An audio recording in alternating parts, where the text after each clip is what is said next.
Well, I was about 65 years old. I had never written a play. I hadn't performed on stage in about 35 years, so it made perfect sense that I would write myself a solo play.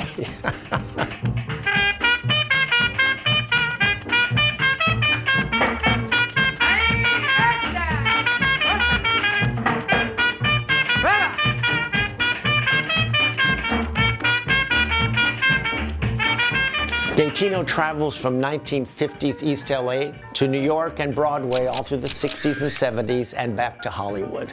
I think Dan did an amazing job by telling that story of how he came from his Mexican-American roots, went to be someone else, but ends up coming back to that sort of dual identity and how he brings them all back together to be really who he is, Gaytino. And then we filmed it.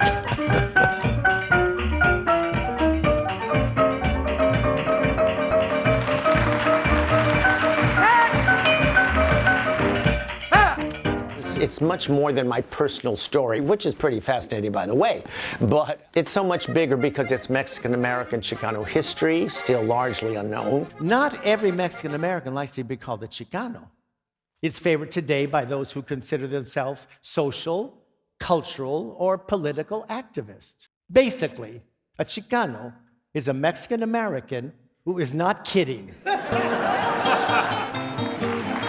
It's the gay experience as I lived them, both these dual identities over, well, more than 6 decades.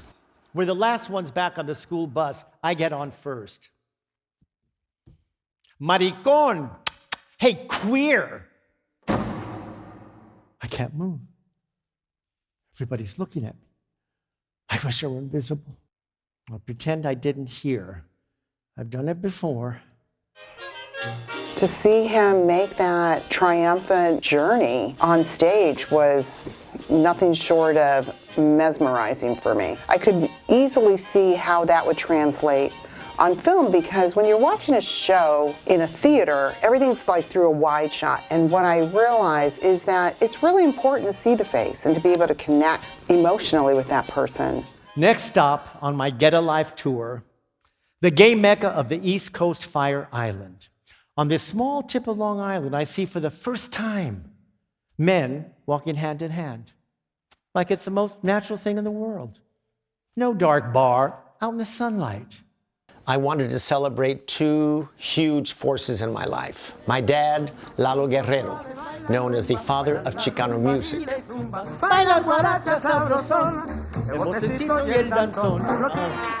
I can't stand that music.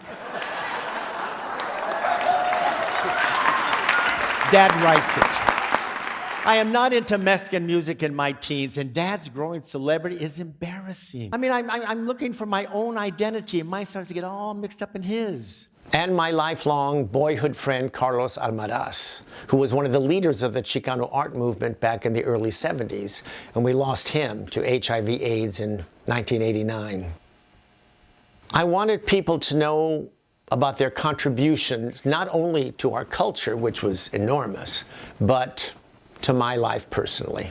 Carlos stays close to my family during all these years. Well, he is family. And one day, he gets a call from Dad inviting him to lunch. And a few days later, I get a note scrawled in artist charcoal on a piece of drawing paper from Carlos. The cat is out of the bag. The frijoles have been spilled. Dad wants to know once and for all if his eldest son is gay, and Carlos spills his guts for the price of a burrito. You don't have to be gay or Latino to appreciate Gaytino. I played to all kinds of audience, old, young, gay, straight, all cultures, because it's universal themes. It's a father-son relationship, a best friend story, self-identity, self-discovery, self-acceptance, all the biggies. Por mi educación bilingüe, hablo chicano y gabacho. Ya se despide este pocho. Hasta luego. Y ahí los guachos.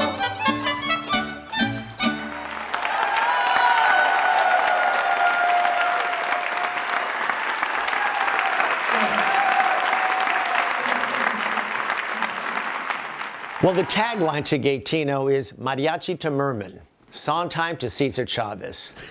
That's been my life, and it's quite a story. Nice, I thought it was flawless. I am terrific. Gigi, are you learning, honey?